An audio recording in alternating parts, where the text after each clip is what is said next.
अभी की मैथमेटिक्स जो लगाई है अघोराज विमलानंद जी ने, बोलते हैं कि ये तरीका है क्योंकि हम सब के ऊपर हमारे एंसेस्टर्स का उधार है। ये जो बॉडी हम यूज़ कर रहे हैं वो मेरी माँ ने दिया है मुझे, मेरे पिता ने दिया है, उनको उनके माँ बाप ने दिया है। एक तरह से हमको विरासत में मिली आ रही है। जैसे अगर मैं मरता हूँ और मैं कमा धमा करके घर बना के आपको देता हूँ तो आपको एक एक मेरे ऊपर कर्ज है कि भाई मेरे पिताजी ने सब कुछ दिया है तो मैं संभाल के रखूँ, बर्बाद ना करूँ, प्लस अपने बच्चों को दूँ। तो वो कर्ज पूरा करने का बोलते हैं पितृ तर्पण, वही तरीका है कर्ज को पूरा करने का। नमस्कार दोस्तों, स्वागत है आपका अघोरा सीरीज में।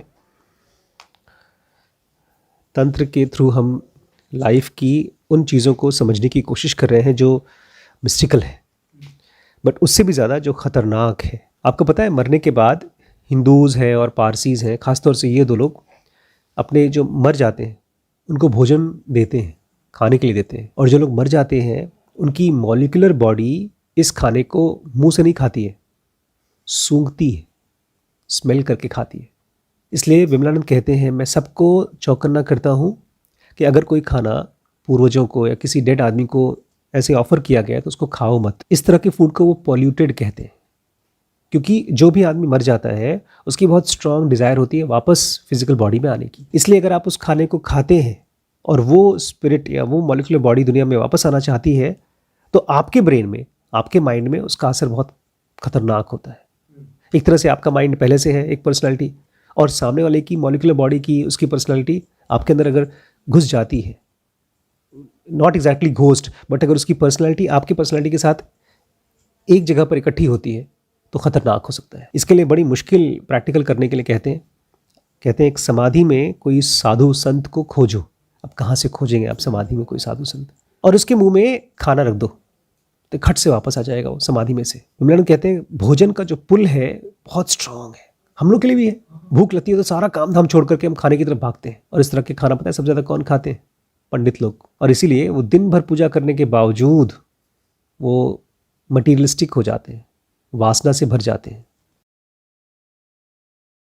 अब विमलानंद कहते हैं डेथ के साथ कुछ रिचुअल्स हैं जिसका कुछ मतलब है, लेकिन आप कोई भी चीज़ जब करते हो तो पहले से अपने आप से पूछो कि क्या आप जानते हो क्यों कर रहे हो। आपको पता है हिंदूज जब डेड बॉडी को बाहर रखते हैं तो सर नॉर्थ की तरफ रखते हैं।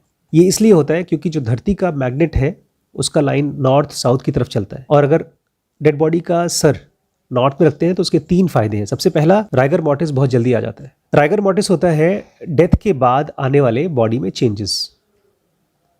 एक बार ऐसी राइगर मॉर्टिस हम लोग कॉलेज में पढ़ते थे, तो धीरे धीरे जितने भी मसल्स हैं ना वो कॉन्ट्रैक्ट होते जाते हैं। तो एक खूनी था, उसने किसी का मर्डर किया और उसने फिर उसी के हाथ में रिवॉल्वर रख दिया ताकि पुलिस आए तो सोचे कि इसने सुसाइड किया है, और वो डेड बॉडी ऐसी पड़ी हुई थी और वो मर्डरर वहीं पर बैठा हुआ था, कुछ काम धाम कर रहा था।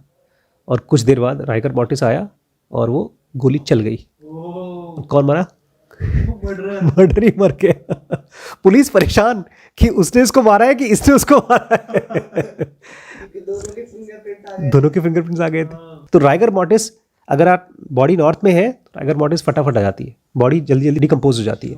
दूसरा, ये जो मैग्नेटिक फील्ड है वो बॉडी से इतना स्ट्रांगली रिएक्ट करती है कि स्पिरिट अगर बॉडी के अंदर घुसने की कोशिश करे तो ना घुस सके। तीसरा, इस पोजीशन में एक कोई ऐसी डेथ सेरेमनी होती है, उसको खिलाना बोलते हैं, वो आसान होता है, तो वो अभी मुझे सर्च करना होगा इसका मतलब। और इसके अलावा जो पितृ तर्पण होता है, ये इंपॉर्टेंट चीज़ है, मैं अभी बताऊंगा इसका मतलब क्या है, वो आप फटाफट कर सकते हैं। इसके जरिए जो भी मॉलिक्यूलर बॉडी है, जो स्पिरिट है, उसको नया शरीर अगर उसको पैदा होना है तो फटाफट मिल जाएगा। अब समझिए डेथ के बाद स्पिरिट पूरी तरह से कंफ्यूज्ड होती है, उसको क्लियर नहीं होता है कि अब क्या करना है। इसलिए आपका काम है, क्योंकि आपके पास ब्रेन है, आपके पास माइंड है, अभी आप उनको एक राइट डायरेक्शन दें ताकि उसको अकेलापन न फील हो।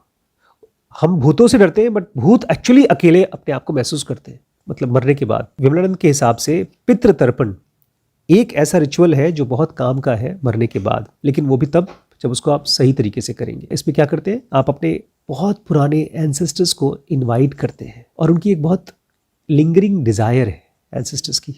क्या पता है?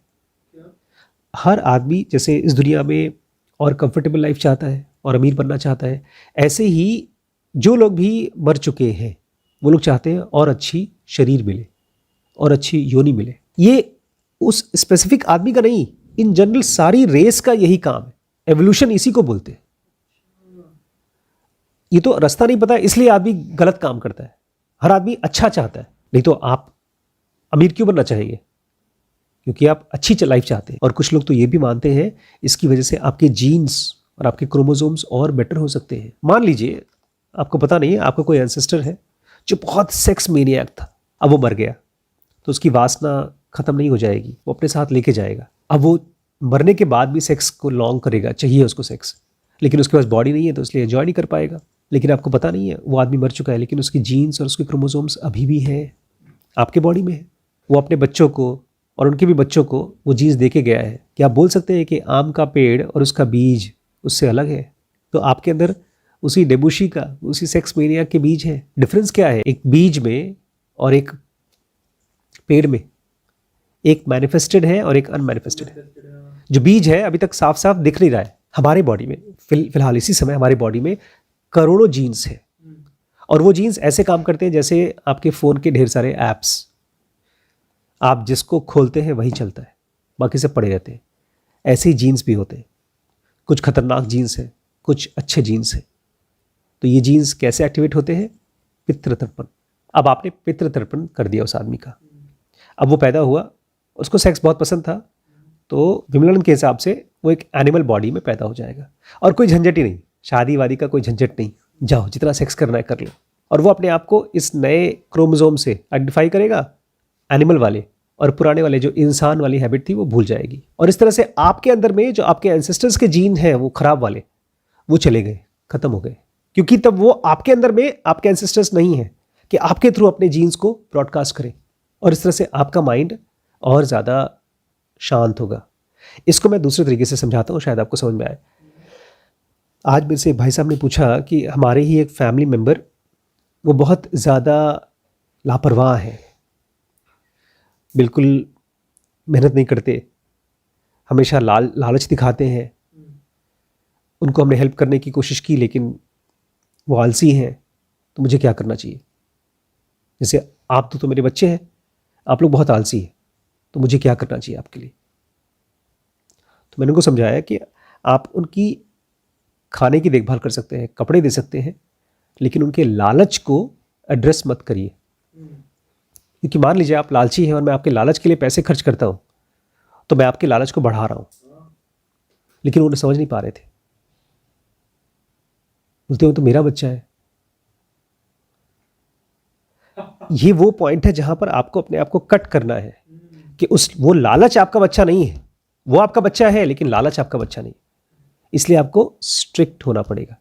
जैसे आपका बॉडी, अगर आपका कोई बॉडी का ऑर्गन दर्द कर रहा है, चीख रहा है, तो आप उसको ठीक करोगे ना। आप ये थोड़ी बोलोगे दर्द मेरा ही है।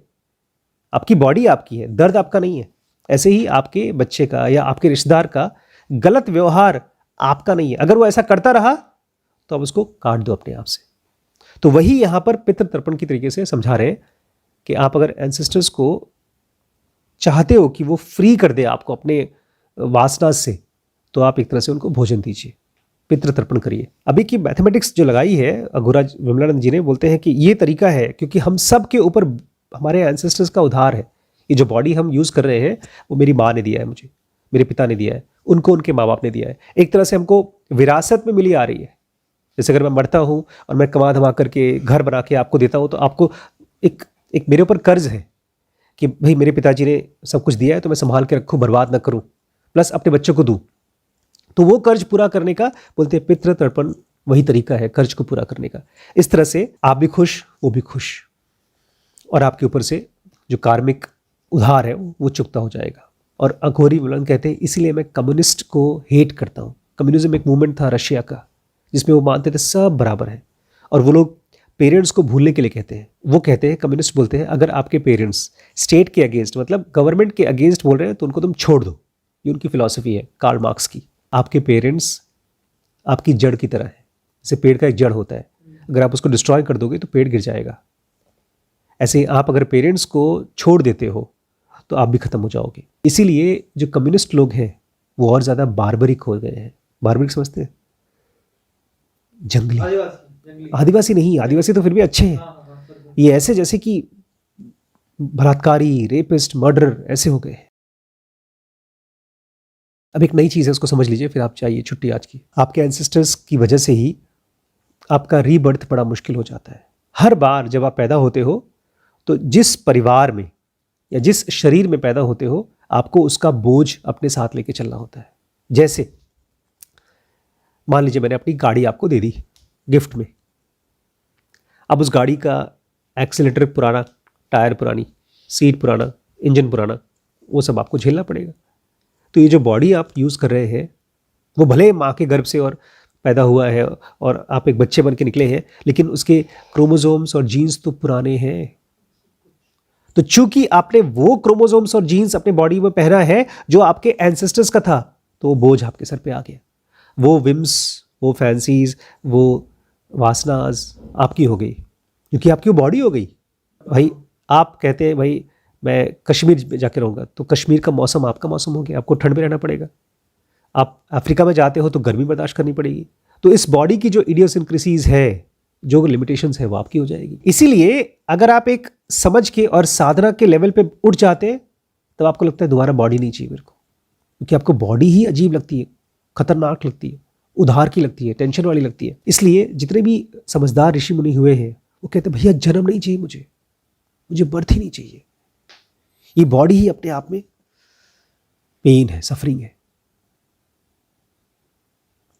इट्स लाइक अ सॉफ्टवेयर जो अपने आप को ही खत्म करता है, with time machine, intelligence with time machine.